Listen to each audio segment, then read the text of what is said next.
አንድ መነሻ ቦታ እኩል ተነሱ።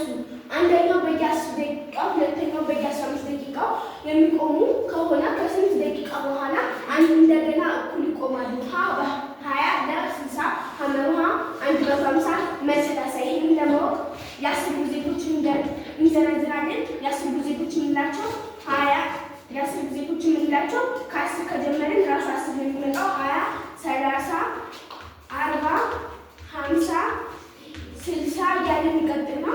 የ15 ብዜቶች ደግሞ 30 45 60 እያለ የሚቀጥሉ ናቸው። የ10 እና የ30 ከነዚህ ውስጥ ተመሳሳይ ሆነ 30 ስለሆነ መልሱ የሚሆነው 30። በትክክል ተመልሷል። ስለዚህ የተጠየቅነው ጥያቄ ምንድን ነው? የጋራ ትጋአ ወይም ትንሹ የጋራ ብዜት ትጋብ ነው የተጠየቅነው። ፐርፌክት። አጨብጭቡላት።